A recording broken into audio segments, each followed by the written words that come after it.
me llamó la atención mucho de ese relato cuando Elías dice, tráeme primero a mí. Sí, está bien lo que vas a hacer, a cocinar para ti, para tu hijo, pero primero hazme algo a mí. Podría sonar egoísta, podría sonar pues qué atrevido o qué inconsciente o no sé qué pudieras tú opinar, pero la verdad se estaba reafirmando un principio que desde el inicio en la Biblia nos habla de que Dios es primero lo primero, ¿verdad? Y en este caso Elías representaba la voz de Dios y a través del vino la promesa de la provisión durante todo ese tiempo de sequía que vivió aquella viuda y todo el pueblo de Israel en esa época.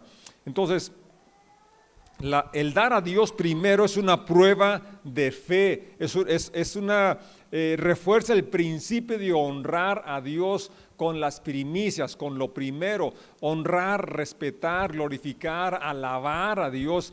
Términos que a veces pensamos que se reducen a cantar, pero la forma que alaba a uno más a Dios es cuando obedecemos, cuando damos pasos de fe, porque sin fe es imposible agradar a Dios. Y dar es una expresión de fe. Dar el diezmo, dar las primicias son pasos de fe, porque como dije, demuestran que confiamos en que nuestra provisión viene de arriba. El miércoles compartí la historia de María, ahí precisamente en su casa. Marta, María, Lázaro hacen una comida, están celebrando, y María tenía mucha gratitud, mucho amor por su maestro y no hallaba cómo expresarlo, y dice el relato que derrama un frasco de alabastro de un perfume de gran precio. El perfume caro generalmente se vende en frascos chiquitos, ¿verdad? Bueno, pues dice que era casi medio litro, qué tremendo, medio litro de un perfume caro. Judas estaba allí y él lo evalúa en 300 denarios, que era lo que podía ganar una persona en un año. ¿En cuánto? Un año. A veces damos ofrendas de un día de trabajo y nos sentimos muy generosos. ¿Verdad? Esta persona, María, dio lo de un año de salario, ¿verdad? Un año de ingreso, porque había mucho amor, había mucha gratitud en su corazón. Y es que el amor y la gratitud siempre van a buscar maneras de expresarse. Y María nos habla de esa creatividad, de esa espontaneidad y esa generosidad que podemos ser con nuestro Señor. Y Judas dice, se hubiera vendido y darse a los pobres mejor, qué desperdicio. Bueno, siempre hay gente que piensa, ¿verdad?, que el tiempo que vienes aquí a alabar a Dios o lo que tú das en contribución, o como diezmos, como ofrendas, es un desperdicio. Pero dice el evangelista Juan, que escribe, ya me estoy confundiendo, es Lucas, ¿verdad?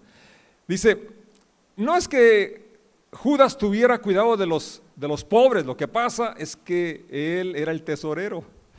Él tenía la bolsa de las ofrendas y sustraía de ahí porque era ladrón. Me impresiona cómo Jesús, porque si el evangelista supo y anotó eso, obviamente que Jesucristo sabía, y sin embargo no lo removió del puesto, ahí lo dejó. Y es que el dinero es una prueba, ¿verdad? Y en cada área donde nosotros tenemos alguna debilidad se nos va a probar y Dios espera que pasemos la prueba, ¿verdad? Y que no estemos robando. Bueno, vamos a ver una porción de Romanos 5, versos 6 al 8, pero algo que también quiero señalar, y ya lo mencioné, es que Jesucristo dijo, ella hizo lo que podía, se ha anticipado a ungirme para mi sepultura. Y eso de que podía es muy interesante también, porque a veces estamos diciendo, si yo tuviera, si yo me sacara la lotería, si ganara más, podría dar más. Bueno, pues realmente Jesús fue muy preciso, hizo lo que podía. Tú y yo podemos hacer con lo que tenemos, ser generosos, vivir con manos abiertas y así parecernos a nuestro Padre Celestial que es generoso. Dios siempre toma la iniciativa, Él nos ha bendecido y nos sigue bendiciendo. Y dice aquí esta porción de la Escritura en Romanos 5, 6, cuando éramos totalmente incapaces de salvarnos, yo sigo siendo incapaz de salvarme, Cristo vino en el momento preciso y murió por nosotros, pecadores. Ahora bien, casi nadie se ofrecería a morir por una persona honrada, aunque tal vez alguien podría estar dispuesto a dar su vida por una persona extraordinariamente buena. Pero Dios mostró el gran amor que nos tiene al enviar a Cristo a morir por nosotros cuando todavía éramos pecadores. Él toma la iniciativa, nos ha bendecido con toda bendición espiritual y Él sembró su vida, entregó su vida, sacrificó su vida por nosotros cuando aún éramos pecadores. Él tuvo confianza en que no iba a ser en vano su inversión, la más grande inversión. Él dijo en un momento, si el grano de trigo no cae y muere, queda solo, pero si cae, si es sembrado y muere, germina. Al germinar muere, pero lleva mucho fruto, y tú y yo somos un fruto de esa siembra, de esa entrega que hizo Jesucristo por amor a nosotros nada más. También Isaías mencionó al respecto en el capítulo 53 y dice, verá el fruto de la aflicción de su alma y quedará satisfecho. Va a ver que no fue en vano su entrega, su siembra, su amor, al ver a tantas personas redimidas, tantas personas salvas, experimentando el gozo de la salvación, la liberación de la condenación, de la culpabilidad. Por eso dijo Jesucristo que hay fiesta en el cielo cuando un pecador se arrepiente, cuando una persona experimenta la vida abundante que Él nos ofrece. Realmente Él es nuestro modelo, Él es el principio, Él nos está guiando y enseñando a través de las Escrituras cómo Él espera que nos parezcamos a Él y actuemos como Él lo hace. Cuando en el libro de Éxodo se relata la liberación de Israel de la esclavitud, por 400 años estuvieron esclavizados allá en Egipto, Dios interviene para liberarlos y el día de la liberación se estableció una ceremonia, un ritual llamado la Pascua. El capítulo 26, verso 28 dice de la siguiente manera, en la NTV, entonces sus hijos preguntarán, ¿qué significa esa ceremonia? Y ustedes contestarán, es el sacrificio de la Pascua del Señor, porque Él pasó de largo las casas de los israelitas en Egipto, aunque hirió de muerte a los egipcios, salvó a nuestras familias. Cuando Moisés terminó de hablar, todos los presentes se postraron hasta el suelo. Y aquí lo interesante, fíjate cómo no solamente habla de que se postraron y adoraron, sino que también hicieron tal como el Señor había ordenado por medio de Moisés y de Aarón. Esta ceremonia y todas las que se establecieron en Israel y como las que tenemos hoy, que seguimos practicando, como el bautismo, como la comunión o la Santa Cena, todas tienen una enseñanza de recordarnos lo que el Señor hace por nosotros. En este caso concreto, era que los que habían sido liberados recordaran que habían sido esclavos, pero que a las nuevas generaciones supieran los orígenes y que no había sido siempre así, sino que en un momento dado fueron esclavizados y que fue gracias a la intervención de Dios que eran libres. Nuestros hijos deben aprender a ser generosos porque nos ven que somos generosos, ¿verdad? Cuando ellos ven que preparamos nuestras ofrendas, nuestros diezmos, podemos platicar, contarles por qué hacemos lo que hacemos. Esa era una de las razones de la Pascua, no solo recordar, sino también enseñar a las nuevas generaciones cómo había esa relación de pacto, cómo Dios había intervenido para liberarlos y para bendecirlos. Lo de la Pascua estaba tan impregnado en la mente de los hebreos que cuando Juan Bautista empieza su ministerio, conocemos que él es llamado a preparar el camino, y él había dicho que se le habían dado algunas señales para reconocer al Hijo de Dios, y se le dijo que aquel sobre quien descendiera el Espíritu Santo en forma corporal y reposara sobre él era el Hijo de Dios. Y cuando él lo presenta de la siguiente manera, verso 29 del capítulo 1 del Evangelio de Juan. El día siguiente Juan vio que Jesús se le acercaba y dijo, miren, el Cordero de Dios que quita el pecado del mundo. He aquí el Cordero de Dios que quita el pecado del mundo. Él estaba bien consciente de esa lección de la Pascua, como el Cordero que fue sacrificado para marcar las casas de los hebreos. Ahora tipificaba nada más, señalaba al sacrificio que Jesucristo haría, no solo para marcar, no solo para lavar, sino para salvarnos y darnos la bendición más grande de ser reconciliados con Él y tener esa bendición ahora. Por eso podemos dar de gracia lo que de gracia hemos recibido. Desde el inicio, aunque no lo detalla Génesis cómo sucedió, hubo una instrucción a nuestros primeros padres de que había que ofrecer sacrificios, ofrendas al Señor. Por eso Génesis nos habla en el capítulo 4, versos 3 y 4, que Caín y Abel ofrecieron ofrendas al Señor.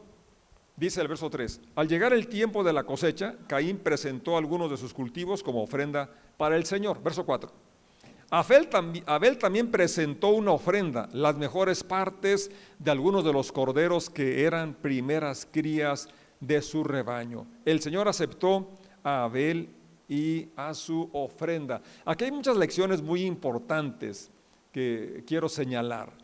Hay una diferencia en la descripción de la ofrenda de Caín y de la de Abel. No es que a Dios no le guste lo de la cosecha, más adelante vamos a ver cómo espera las primicias de las cosechas, sino que, fíjate, simplemente dice en una forma escueta que Caín presenta algunos de sus cultivos, pero con Abel hace unas precisiones muy detalladas, y es que dice que en la ofrenda eran las mejores partes de algunos de los corderos que eran las primeras crías.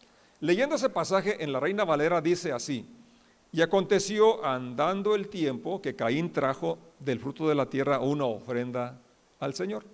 Verso 4, y Abel trajo también de los primogénitos de sus ovejas, de lo más gordo de ellas. Fíjate que señala dos cosas interesantes: eran primogénitos, eran las primeras crías, y además lo mejor, las más gordas de ellas.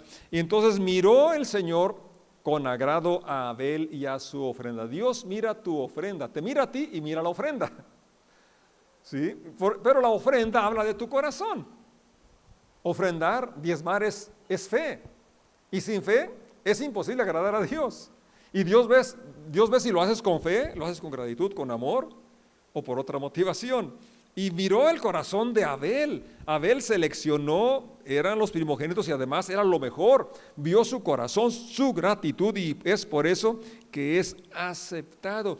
Y acuérdate que lo que antes se escribió para nuestra enseñanza, se escribió para que por la paciencia, por la consolación de la Escritura, tengamos esperanza. Lo que ofrecemos manifiesta lo que somos. Lo que ofrecemos manifiesta nuestro corazón, y por eso fue aceptada Abel y su ofrenda. Quiero que también Adán le platicó a Caín y Abel y a sus hijos que para que ellos se vistieran, Dios había hecho un sacrificio, porque Génesis 3:21 menciona que Dios los vistió con túnicas de animales, y obviamente pues los sacrificó. Y me imagino que fue a la vista de Adán y de Eva, y se dieron cuenta del precio del pecado, y cómo para vestirlos tuvo que haber un sustituto, un sacrificio, y que trae una aplicación también hoy a nuestros días. Tú y yo nos vestimos de Cristo, estamos revestidos de Cristo porque Él se sacrificó por nosotros. ¿Tiene sentido, no? En Éxodo 13, verso 2, menciona lo siguiente: dedícame a todos los primeros hijos varones del pueblo de Israel. Todo primer nacido, tanto de los seres humanos como de los animales, me pertenece. Lo primero le pertenece al Señor, los primogénitos. Más adelante, en el capítulo 13, que estamos leyendo, versos 12 y 13, dice: deberán presentar al Señor todo primer hijo varón y toda primer cría macho de los animales, porque a Él le pertenecen. ¿A quién le pertenecen? Al Señor. Para recuperar la primer cría de un burro, podrán pagar rescate al Señor entregando como sustituto un cordero o un cabrito, pero si no pagan el rescate para recuperarlo, tendrán que quebrarle el cuello al animal. Sin embargo, tienen la obligación de pagar rescate por todo primer hijo varón. Está claro el principio: los primogénitos le pertenecen a Dios. Si era un ser humano, no era ofrecido, sino que se ofrecía en sustituto, se redimía ofreciendo un cordero. Si era un burro, no se dedicaba el burro, pero se dedicaba en sustitución a ese animalito un cordero. Pero para los seres humanos, dice el versículo terminantemente, tienen la obligación de pagar un rescate. Y todo eso estaba trayendo, como dije, la lección de que el Señor daría lo mejor por nosotros al entregar su vida en la cruz del Calvario. En el capítulo 23 del mismo libro de Éxodo, verso 19 dice lo siguiente: cuando recojas tus cosechas, lleva a la casa del Señor tu Dios lo mejor de las primer cosecha. Habla de las primicias, los primeros frutos, pero señala, llévalos a la casa del Señor tu Dios. Aunque hoy tenemos las opciones de hacer depósitos, pues los que tienen la libertad, el deseo de venir, pues es mejor traerlos, ¿verdad? Y aquí está, ese era algo establecido en aquel tiempo, ¿verdad? Traerlos, es decir, aquí habla de un sentido de pertenencia, un sentido de equipo, ¿sí? Cuando sabes que perteneces a una casa y que una casa tiene proyectos y una casa tiene gastos y tú como parte de esa casa estás contribuyendo, por eso dice, traerlos a la casa del Señor. Cuando recojas la cosecha. Dirás, pero yo no soy agricultor, eso le toca a usted, pastor. Muy bien, el principio es que de los ingresos se aporte de una forma proporcional a la casa donde eres parte, la familia, la iglesia local. La iglesia es la iglesia universal y muchas personas hacen iglesia con otros en otros lugares, países, ¿verdad? Y pudieran aportar, pero concretamente en la iglesia local donde tenemos el gusto, el privilegio de pertenecer, ahí está diciendo este texto muy concreto, llévalos a la casa del Señor. Pero el punto aquí es el siguiente, que es lo primero, es decir, cuando cosechamos, cuando nos pagan, cuando hacemos la venta o según el tipo de trabajo que tengamos, lo primero es separar aquella parte que vamos a dedicar para honrar a Dios como una expresión de nuestra fe, de nuestro amor, de nuestra gratitud, de nuestra dependencia. Ese paso de fe que está declarando que Él es fiel a sus promesas. Estamos probando que Él es fiel, porque Él nos invita a probarlo, y yo he probado por muchos años que Dios es fiel. Él reprende al devorador por mí. Fíjate, en el capítulo 11 de Romanos, Pablo escribe a la iglesia en Roma, el verso 16 menciona algo. ¿Por qué es tan importante dar? ¿Por qué es tan importante dedicar una porción para la obra de Dios como expresión de nuestra confianza en Él? Dice, si las primicias son santas, es decir, si aquello que separaste para honrar a Dios, sabiendo que Él es el que mandó la lluvia, que Él fue el que hizo germinar la semilla, que Él fue el que dio que desarrollara la planta, que por Él pude producir, por Él tuve la fuerza para trabajar, por Él tuve la inteligencia para administrar el negocio, para prosperar en mi negocio. Entonces, eso es lo que hacemos, reconocemos que todo lo bueno lo tenemos de Él y por Él. Entonces, fíjate, si la primicia es santa, también lo es la masa restante. Estoy leyendo Romanos 11, 16 en la Reina Valera. Si lo que ofrecemos es santo, aquello santifica la otra parte. Porque uno de los argumentos es este: si con el 100% apenas alcanzo para los gastos, ¿cómo lo voy a hacer con el 90%? No me va a alcanzar. Bueno, pues es más bien falta de fe o de confianza o de aplicación a este principio, que si dedicas una parte pequeña, va a santificar lo otro y te va a rendir, te va a ajustar, porque va a haber gozo, va a haber fe, una expectativa. Como aprendimos el domingo pasado, genera un sentido de satisfacción, de alegría, poder contribuir, que realmente te hace ser más efectivo en tu trabajo y por lo tanto rindes más, administras mejor los recursos. Un principio de buena administración es dar, separar lo primero para honrar a Dios. Y ser generosos no solamente con el dinero, sino con nuestros talentos, con el tiempo. Qué bueno que hoy, que es primer día de la semana, lo dedicamos para juntos cantar y celebrar el amor y la misericordia de Dios. No hay mejor forma de empezar la semana. Y te invito a que el día lo empieces de esa forma también, dándole gracias a Dios que puedes despertar un día más, que tienes vida, que tienes salud, que tienes familia, que lo tienes a Él, que tenemos a nuestro Padre Celestial. Hay muchas razones por qué empezar el día dándole gracias. Y es muy bueno que sean las primicias de cada día, darle honra, darle gloria. Hazlo si no lo hacías y verás que el día va a ser mucho mejor.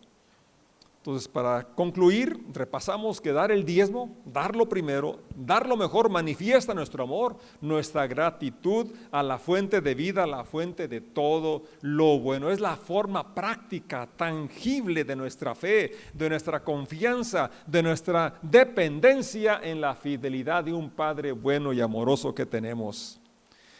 Quisiera cerrar leyendo Corintios, 1 Corintios, capítulo 16, verso 2.